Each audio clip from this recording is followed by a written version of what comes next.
Bonjour à toutes et à tous, c'est Gaël, on se retrouve dans une nouvelle vidéo et comme vous l'avez compris, on se retrouve pour la review du Royal Rumble, tout simplement. Le Royal Rumble s'est déroulé ce week-end dans la nuit de samedi à dimanche et on va pas perdre beaucoup de temps, il est temps qu'on s'y colle maintenant. Avant que la vidéo commence, bien entendu, n'hésitez pas à liker la vidéo en masse et surtout à vous abonner, c'est très important. Il y a toujours beaucoup de gens qui regardent les vidéos et qui sont pas abonnés, donc n'hésitez pas à le faire, ça peut être sympa. Le show s'est ouvert avec Pat McAfee, et oui, qui a fait son retour pour commenter le show aux côtés de Michael Cole et Corey Graves. Alors il y en a qui sont contents, il y en a qui sont pas contents, il y en a qui s'en foutent, je fais partie de cette dernière catégorie personnellement. Je suis pas mécontent qu'il soit là, ça m'énerve pas qu'il soit là. Voilà, ok. C'est ok. Le show a commencé avec le premier Royal Rumble match, le Royal Rumble féminin. Bon, je vais pas vous rappeler les règles du Royal Rumble, je pense que vous connaissez très bien de quoi il s'agit. Et donc en numéro 1, c'est Natalya qui fait son entrée. Mais alors, on a eu la première grosse surprise de ce show, le premier retour dont on avait entendu parler un peu dans des rumeurs et que les gens de toute façon espéraient voir. En numéro 2, c'est Naomi qui fait son retour après plus d'1 an et demi d'absence depuis son départ aux côtés de Sasha Banks en 2022. De la revoir à la WWE, ça fait très plaisir, la réaction du public est magnifique. Et le match commence entre Natalya et Naomi et j'ai trouvé que c'était pas forcément ultra fluide par moment, on avait l'impression que c'était pas toujours hyper nickel. En numéro 3, le Star Power commence directement, Bayley, l'une des grandes favorites de ce match, fait son entrée. Grosse réaction de la part du public, elle est censée être heel mais elle a plutôt été une babyface dans ce match au final. Peu de temps après on va avoir la deuxième grosse surprise de ce Royal Rumble, les portes interdites comme on dit. Jordynne Grace, la championne knockout de TNA que honnêtement je ne connaissais pas avant, arrive et fait son entrée en numéro 5 pour confronter Naomi, la personne à qui elle a pris le titre de championne knockout de TNA. C'était intéressant, c'était très cool, la réaction du public est pas mal. Et c'est cool d'avoir des surprises comme ça et des petits crossovers si on peut dire ça comme ça. Et en plus de ça, elle a pas fait une performance dégueulasse, Jordynne Grace, elle est restée assez longtemps quand même dans le match. Nouvelle surprise plutôt sympa. Asuka rentre en 7, donc là forcément du soutien pour Bayley, mais c'est intéressant de voir que Bayley n'était pas forcément heureuse de voir Asuka débarquer. Alors elles vont quand même travailler ensemble, elles vont éliminer Indy Hartwell qui était rentrée en numéro 6, mais la complicité n'est pas au rendez-vous. Asuka qui tente de checker Bayley, mais Bayley non, et puis au final non, elle se check pas, ouais, la complicité est bizarre. Mais justement, ça fait écho à la storyline qui est racontée en ce moment, donc c'est intéressant. Bianca Belair rentre en 10, là aussi une des potentielles favorites et la réaction du public est assez énorme. Forcément, elle va être une grosse menace dans ce match. Kairi Sane rentre en 11, donc là, damage control est quasiment au complet et Bayley a donc du gros soutien à ses côtés. Elles vont notamment éliminer Candice LeRae qui était rentrée un peu plus tôt, je sais plus en combien. Il y a Chelsea Green qui va rentrer en 14 et je parle de Chelsea Green parce que j'ai trouvé sa prestation plutôt fun en fait. D'abord, elle est sauvée par Piper Niven au dernier moment et puis ensuite, dans le combat entre Piper Niven et Nia Jax, elle se prend plein de coups involontaires et c'est vraiment assez fun et au final elle se fera éliminer un peu plus tard et j'ai trouvé ça très fun la façon dont elle a été utilisée dans le Royal Rumble et puis elle fait une bien meilleure prestation que l'an dernier au final parce que l'an dernier elle avait duré que quelques secondes. D'ailleurs on va quand même mentionner Nia Jax qui est rentrée en numéro 19 qui a fait quand même une grosse performance, je crois 7 ou 8 éliminations, un truc comme ça. Alors certes in-ring Nia Jax c'est pas ouf, il y a des approximations forcément, mais tout ce momentum qu'elle a accumulé a été mis au service de quelqu'un d'autre plus tard dans le Rumble, on va en reparler dans quelques instants. Et quand même on salue la performance de Nia Jax qui en plus a été omniprésente dans le match. Il y a Becky Lynch qui arrive en 21, grosse réaction de la part du public, elle va éliminer Chelsea Green de manière assez rigolote, en mode tap sur la tête, et puis après elle la pousse. Mais après c'est vrai que Becky Lynch n'a pas fait grand chose, on reste un peu sur notre fin. Allez, un autre spot que j'ai beaucoup aimé dans ce Royal Rumble, que beaucoup de gens ont aimé, c'est l'entrée numéro 24, Valhalla qui fait son entrée, et non, maintenant R-Truth arrive à sa place.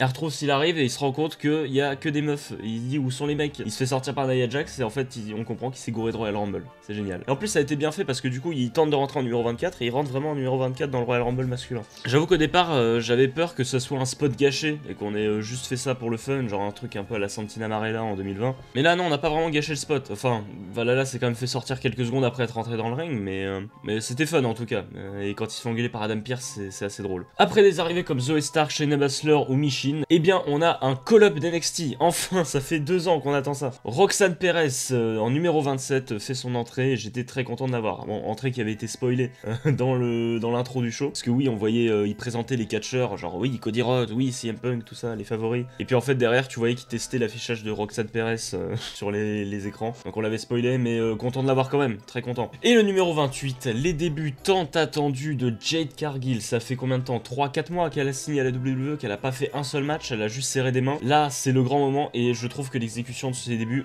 a été parfaite. Elle fait son entrée, il y a Nia Jax seule seul debout dans le ring qui l'attend. Et c'est Jade Cargill qui va éliminer Nia Jax pour la plus grosse pop de la soirée peut-être. En tout cas pour le Rumble féminin. Vraiment le moment est génial et c'était la meilleure chose à faire pour qu'elle ait vraiment un gros impact dès le début. Nouveau call-up d'NXT, Tiffany Stratton en 29, c'est très cool, elle va éliminer Roxanne Perez et globalement elle va faire une bonne performance de Tiffany Stratton. Et je me demande, il me semble même qu'elle fait le Final Four, même si le Final Four, il n'y a pas vraiment eu de Final Four au final dans ce match. Et la numéro 30, est-ce que c'était Sasha Banks? Est-ce que c'était AJ Lee? Non, c'était Liv Morgan qui faisait son retour. Bon, c'est vrai que j'attendais peut-être une grosse surprise, mais ça fait quand même plaisir de revoir Liv Morgan.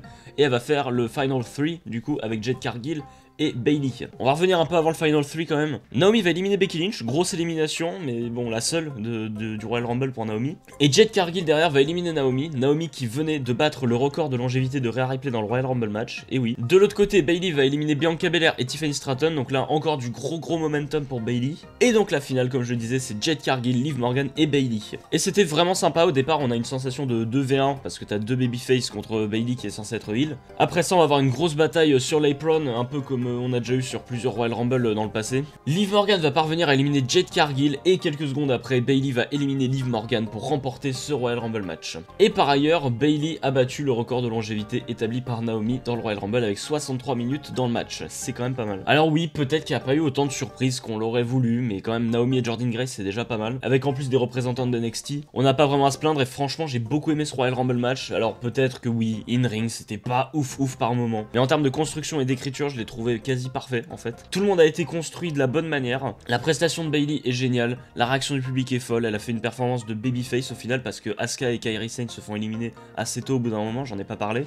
Et du coup elle se retrouve vite seule et elle se retrouve seule contre toutes et elle s'en sort quoi, et elle gagne et c'est trop bien quoi. Elle fait quand même 7 éliminations, donc c'est pas en plus une performance dégueulasse. L'histoire avec Io Sky est toute tracée derrière et j'ai juste très hâte d'être à WrestleMania pour voir ça. J'ai vraiment kiffé le match, la bonne personne a gagné, je suis super content pour Bayley, le moment était super et on pouvait enchaîner avec le prochain match. Le match qui a suivi, à ma grande surprise, était le Fatal 4-Way pour le championnat de la WWE. Roman Reigns défendait contre AJ Styles, Randy Orton et LA Knight, yeah. Et là c'est bizarre de voir ça en mid-card, on n'est pas habitué à voir Roman Reigns en mid-card maintenant. Perso j'avais des grosses attentes, même s'il y avait très peu de suspense, on va pas se mentir. Mais j'attendais un très gros match. Et est-ce que c'était bien? On va le voir dans quelques instants. Le début de match, Roman Reigns se fait tabasser par tout le monde. Au départ c'est Randy Orton qui va s'occuper de lui et de l'autre côté AJ Styles et LA Knight vont faire leurs affaires et se taper dessus en se fracassant sur la table. D'ailleurs selon moi AJ Styles et LA Knight ont porté ce match, surtout LA Knight quand même. LA Knight il a pris des bumps de partout, il a donné de sa personne. AJ Styles était là aussi et Orton et Roman Reigns, voilà c'est leur style de catch mais ils ont pas fait grand chose, hein. C'est vraiment less is more. Roman Reigns bien qu'il soit construit très faible va quand même avoir une petite phase de domination.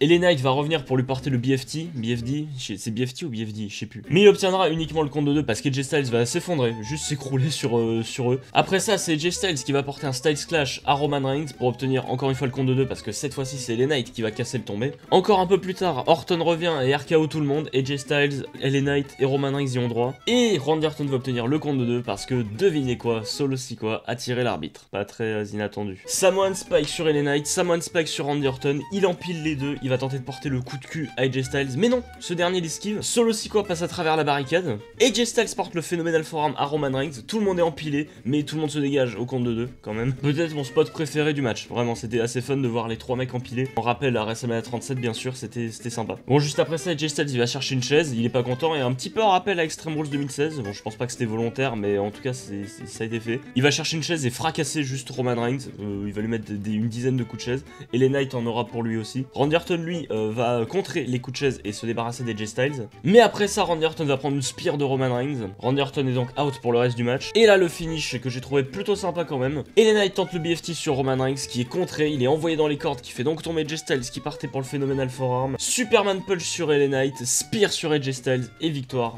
de Roman Reigns comme on l'attendait. Bon c'est AJ Styles qui prend le tombé donc LA Knight est protégé donc on est content. Roman Reigns sort très faible du match quand même, mais j'aimerais bien quand même avant Cody Rhodes à WrestleMania 40, oui parce que spoiler alert c'est Cody Rhodes qui a gagné le Royal Rumble au cas où vous ne le sauriez pas. J'aimerais bien qu'il ait un dernier match et où il ressort fort quoi, un petit peu parce que sinon Cody Rhodes il va aller affronter un mec pas fort quoi et j'ai moins envie de voir le match quoi. Le match est décent mais quand même j'avoue que j'en attendais un peu plus. Heureusement que les Knight et AJ Styles ont fait une grosse performance parce que On reste un peu sur notre fin quand même. On va enchaîner avec le deuxième non Royal Rumble match. Je m'attendais pas à le voir à ce moment là dans la carte. Logan Paul, le champion des États-Unis, défend le titre contre Kevin Owens. Pour rappel, Kevin Owens a juste gagné un tournoi qui lui permettait de devenir challenger numéro 1. Et puis la rivalité s'est construite derrière. Même si la rivalité avait déjà commencé à se construire avant la fin du tournoi. Mais bref. On a vu ce segment qui a tourné sur les réseaux sociaux au Performance Center où les deux se foutent sur la gueule. C'était assez fun. Logan Paul est quand même excellent dans le character work. Je sais pas comment on dirait en français. La storyline est vachement intéressante. Et en plus, au vu du finish, on n'est peut-être pas sur la fin de l'histoire. Bon, au début de match, Logan Paul il veut serrer la main de Kevin Owens. Mais Owens c'est pas comme ça. Donc non, il lui casse la gueule. Ils vont se battre à l'extérieur. Kevin Owens il va envoyer Logan Paul sur les barricades. Logan Paul va réussir à reprendre le dessus et va focus le bras blessé de Kevin Owens. Il va le claquer sur les prods, sur les escaliers, il va lui porter des Kimura. Logan Paul va même tenter un 619 à un moment. Bon, ça va être contré par une close line de Kevin Owens qui va d'ailleurs lui permettre de reprendre le dessus. Frog Splash pour le compte de 2. Swanton Bomb contré par Logan Paul qui va lui-même tenter une Swanton Bomb derrière. Et le rater aussi d'ailleurs. Plus tard, il va porter sa Buckshot Lariat que je trouve toujours aussi impressionnante. Encore un peu plus tard, Owens va porter son espèce de souplex, je sais pas trop comment on appelle ça, une espèce de brainbuster, je sais pas trop, depuis la deuxième corde, c'était assez stylé. Logan Paul va contrer un stunner, il va tenter de porter son fameux Lucky Punch qui va lui-même être contré en super kick into pop-up powerbomb qui va être contré par Logan Paul et qui va réussir à porter sa droite. C'était compliqué ça. Mais bon voilà, c'était pour le compte de 2, mais j'ai trouvé cette séquence vachement sympa en tout cas. Et là voilà, on s'y attendait là aussi, l'overbooking, l'un des potes de Logan Paul débarque pour distraire les arbitres. Et derrière, de l'autre côté, Grayson Waller et Austin Theory arrivent. Et dans le dos des arbitres, Austin Theory va donner un point américain à Logan Paul, comme on s'y attendait. Sauf que non, Kevin Owens parvient à retourner le point américain à son avantage. Il va l'utiliser même sur Logan Paul pour le mettre KO. Il va porter le tombé pour le compte de 3, et non, pas le compte de 3 parce que l'arbitre a vu le point américain dans la main de Kevin Owens. Il se rend compte de la supercherie et va donc disqualifier Kevin Owens. Bon bah forcément Owens il en rigole presque et au final il va tabasser Logan Paul à la fin parce que bon il est pas content, il avait besoin de passer ses nerfs. Au vu de la fin, on est clairement pas sur la fin justement de cette histoire, on aura certainement une revanche. En tout cas moi j'ai trouvé le match très cool, le finish est vachement intéressant, j'ai trouvé ça vachement couillu comme finish et d'avoir pour une fois un arbitre intelligent, pas comme dans les matchs de Roman Reigns notamment. Franchement j'ai beaucoup aimé ce match, le mettrais peut-être même au-dessus du Fatal 4-Way.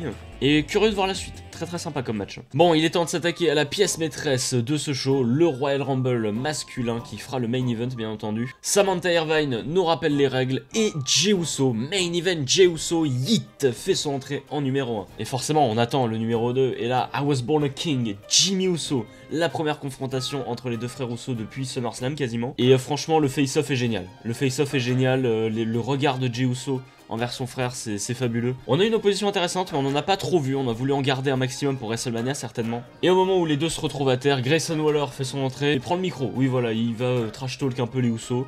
Et bon, ça saoule tout le monde, donc il va se prendre un super kick de Jey Uso. Mais après ça, du coup, il va team up avec Jimmy, forcément, les heels contre les faces. Et le numéro 4, putain, je crois que c'était vraiment la surprise que j'ai préférée de la soirée. El Idolo Andrade fait son retour à la WWE. J'étais tellement heureux, putain. Bon, il a pas récupéré son ancienne musique, il a pas récupéré sa musique d'AEW, j'aurais bien aimé, mais c'est pas très grave. Je suis content de revoir Andrade, en plus, il fait une belle perf dans ce Rumble. Et en numéro 5, c'est Carmelo Hayes qui fait son entrée. J'étais trop content de voir Carmelo Hayes aussi, de NXT. Déjà, à partir de là, il y a Andrade et Carmelo Hayes dans le Royal Rumble, je suis content, moi, tu vois. Pour moi, le Rumble est déjà réussi. Belle perf quand même de Carmelo Hayes qui va éliminer Grayson Waller, notamment. Même si j'aurais aimé un peu plus, c'est surtout qu'il ne se fasse pas sortir aussitôt par Finn Balor, qui rentrera en numéro 14 un peu plus tard. En numéro 8, c'est Karrion Kross qui fait son entrée. Mauvaise musique, vous êtes trompé à la régie, je crois. On a changé la musique de Karrion Kross, vraiment. Mais au final, il sera sorti hyper tôt par Bobby Lashley, qui rentrera un peu plus tard en 11. Je comprends pas le projet, hein. C'était l'occasion de lui donner un gros impact, de sortir un ou deux mecs. Le mec n'a rien fait encore une fois, comme l'an dernier. Surtout qu'il va au final éliminer Bobby Lashley quelques secondes après juste parce qu'il a le seum, quoi. Bon, numéro 9, Dominic Mysterio, grosse huée, il prend bien son temps pour saouler les gens, mais en tout cas, grosse perf encore de Dominic Mysterio. Comme l'an dernier, c'est la meilleure perf de tout le Judgment Day, je crois. Et franchement, Dominic est exceptionnel, hein. Il a donné de sa personne pendant tout le match, il a mis over tout le monde. Gros respect à lui, hein. Franchement, si lui c'est pas une future star, je sais pas ce que c'est, hein. Carlito en 10, bah il y a eu aucune réaction pour Carlito, comment ça? Il a mangé sa pomme en plus, enfin... Mais... Ok. On va avoir quelques entrées pas très notables, à part Finn Balor à la limite en 14 qui va éliminer Carmelo Hayes, fait chier. Mais là, attention, le numéro 15, Cody Rhodes, on est pile à la moitié du Royal Rumble et l'un des gros favoris fait son entrée. Il perd pas de temps, Cody Cutter à élimination pour Austin Theory, merci d'être passé. Bon, je pensais pas parler de ce mec, mais Bronson Reed rentre en 16, pourquoi je parle de lui? Parce qu'il élimine Andrade? Pourquoi c'est lui qui élimine Andrade? Pourquoi c'est pas genre Cody Rhodes, CM Punk ou quelqu'un comme ça? Je sais pas que j'aime pas Bronson Reed, mais enfin je veux dire, il a pas besoin de momentum en ce moment, il a rien, il a pas de gros programme. Bon allez, on va repasser aux choses sérieuses. Numéro 18, des Ring General, Gunther. Là aussi, gros favori du match, hein, bien entendu. Il va éliminer notamment Kofi Kingston, qui était rentré un petit peu plus tôt, en référence au fait qu'ils allaient avoir un match à Raw, qui s'est déjà terminé, Gunther a gagné bien sûr. Pas vraiment de spot Kofi cette année, on a eu un petit sauvetage juste avant de se faire sortir par Gunther par une grosse chop. Mais en vrai, perf plutôt intéressante pour Kofi, parce qu'il était pas là uniquement pour son spot Kofi, il a quand même sorti Ludwig Kaiser. Certainement une meilleure perf que l'an dernier, en tout cas au niveau bilan global. Allez, on continue sur du très sérieux, le numéro 20 qui est peut-être mon coup de cœur de ce Royal Rumble, Bron Breakker d'NXT qui...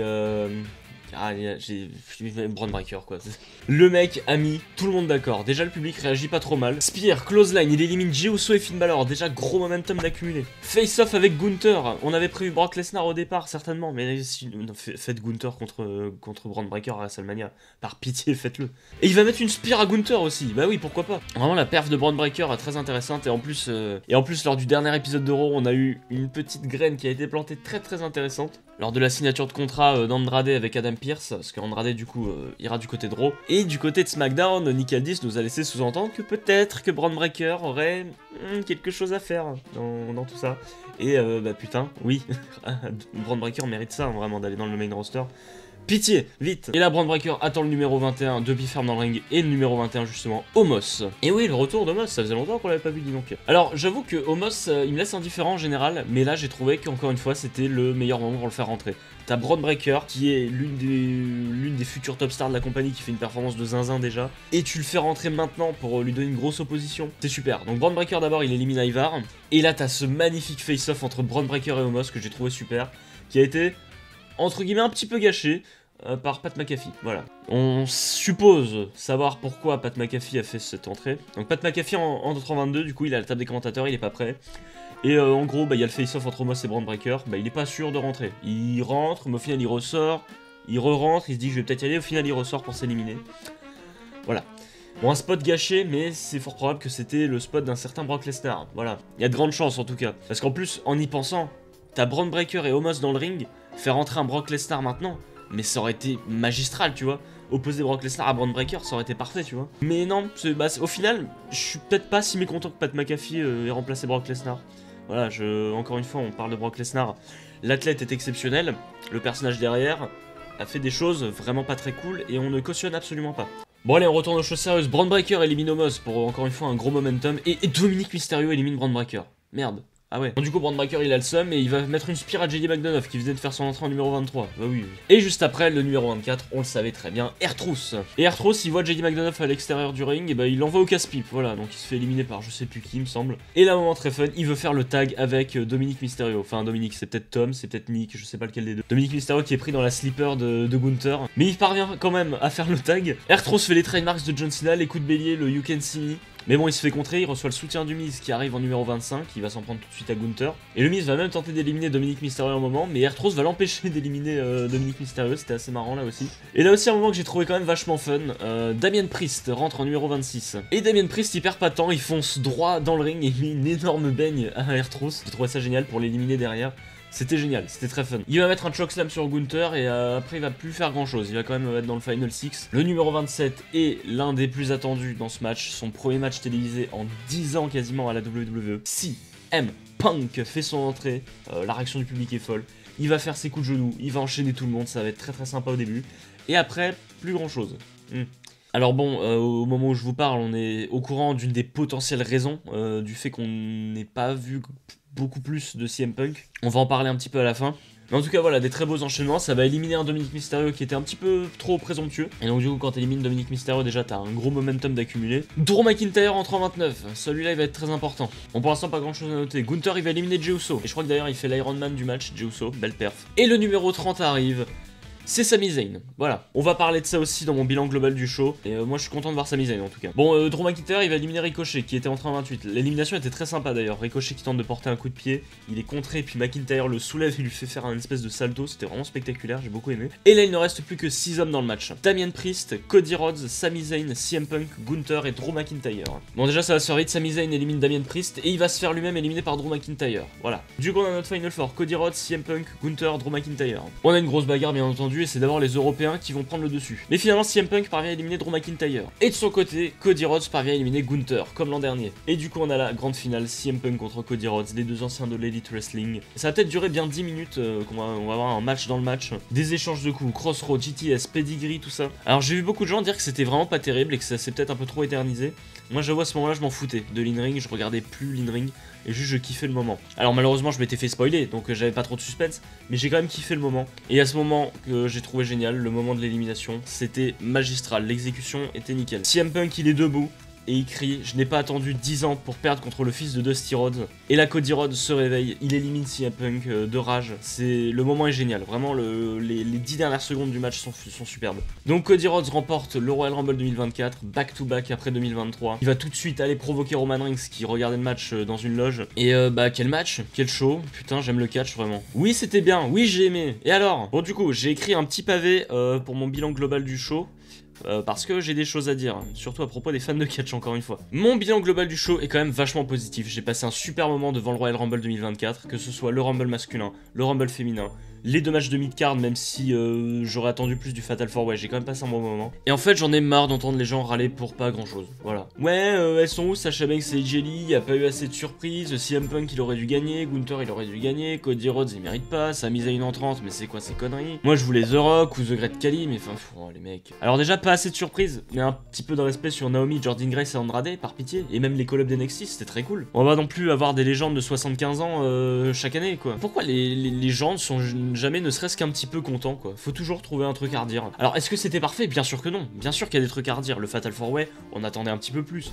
Peut-être qu'on aurait pu avoir une ou deux surprises en plus. Peut-être que le spot de Pat McAfee aurait pu être donné à quelqu'un d'autre, même si il fallait remplacer un Brock Lesnar. Peut-être donner une autre chance, peut-être un mec d'NXT, je sais pas. Peut-être que le finish du Rumble masculin s'est un peu trop éternisé et que l'in-ring n'était pas si ouf. La chimie entre Punk et Cody Rhodes était peut-être pas parfaite. Moi, personnellement, je regardais plus ça, vraiment. Moi, j'étais juste trop content de voir ça. Je kiffais le moment. Et en plus, du coup, on a eu la raison potentielle, en tout cas, de l'approximation in-ring de CM Punk. C'est sa blessure qu'il aurait subie lors d'un Future Shock DDT de Drew McIntyre et qui devrait le garder out au minimum 3 mois, donc il le ferait rater WrestleMania. C'est pas marrant, on va pas se mentir. Oui, peut-être qu'il y a eu des approximations là aussi in-ring dans le Rumble féminin. Peut-être que le Fatal 4-Way était trop prévisible. Peut-être que le finish de Logan Paul contre Kevin Owens n'a pas plu à des gens. Moi, perso, j'ai bien aimé. Mais moi, j'ai juste apprécié le show. Excusez-moi de pas être assez aigri, quoi. Voilà. Oui, moi aussi, j'aurais peut-être aimé plus de surprises. À l'arrivée du numéro 30 dans le Rumble féminin, j'attendais la musique des Jelly, oui. Est-ce que j'étais déçu pour autant de revoir Liv Morgan? Pas du tout. Même truc avec Sami Zayn. Je m'imaginais un The Rock, je m'imaginais peut-être aussi des gens qui voulaient MJF, des gens qui voulaient Kazuchika Okada. Bon déjà MJF il y a rien eu d'officiel qui annonçait son départ de AEW. Kazuchika Okada il a encore des matchs de prévus au Japon. Moi juste j'arrive à me contenter de ce qu'on a quoi. Je suis juste hyper content de revoir Andrade, je suis content de revoir Naomi, j'ai été content de découvrir Jordynne Grace que je connaissais pas avant. Les débuts de Jet Cargill ont été parfaitement effectués. La perf de Bayley était superbe, celle de Naomi aussi finalement parce qu'elle fait quand même 62 minutes dans le match. La performance d'Elena dans le Fatal 4-Way était superbe. Logan Paul contre Kevin Owens c'était vachement sympa avec un finish assez intéressant. Dans le Rumble masculin on a eu les perfs de Braun Breaker, de Cody Rhodes, de Jey Uso, peut-être même de Gunther. Il y a beaucoup de positifs. Et personnellement, voilà, je l'ai dit pendant quelques temps, Cody Rhodes, j'en avais marre de voir Cody Rhodes, je trouve l'histoire trop forcée, tout ça. Mais je suis quand même hyper content que ce soit lui qui gagne ce Royal Rumble et non CM Punk. Avec tout le respect que j'ai pour CM Punk. Je suis content que ce soit lui qui aille détrôner Roman Reigns. Parce que oui, je veux qu'il aille détrôner Roman Reigns. Bien sûr que j'aurais préféré Gunther, mais c'est pas grave. Cody Rhodes mérite amplement de gagner ce Royal Rumble. Et râlez autant que vous voulez. Moi je m'en fous, j'ai kiffé le show. Voilà. On finit sur un petit peu de sel, mais ça fait plaisir en tout cas. J'espère que cette review vous aura plu. N'hésitez pas à me donner votre avis sur le Royal Rumble dans les commentaires. Je suis curieux de savoir ce que vous avez pensé du show. Voilà, comme je vous l'ai dit, moi j'ai kiffé le show. J'en ai rien à foutre de ce que les gens disent. J'ai adoré ce qui s'est passé, j'ai adoré le show. Je suis très curieux de voir ce qui va se passer sur la route de WrestleMania. Puis voilà quoi, tout simplement. Donc j'espère que la vidéo vous aura plu. Si c'est le cas, mettez un max de pouces bleus. On essaie de se faire un petit 20 likes, allez, ce serait pas mal. Donc likez la vidéo et abonnez-vous, surtout très important. On doit passer les 900 abonnés avant la fin du mois. Avant la fin du mois de février du coup, on va se faire ça. Et sur ce, on se retrouve dans de prochaines vidéos. Je sais pas trop quand, on va se retrouver peut-être en live aussi prochainement. Il y a des chances qu'on se retrouve peut-être pour une review de NXT Vengeance. Ça peut être sympa aussi. Et puis sur ce, on se retrouve dans de prochaines vidéos. C'était Gale. Arrivederci.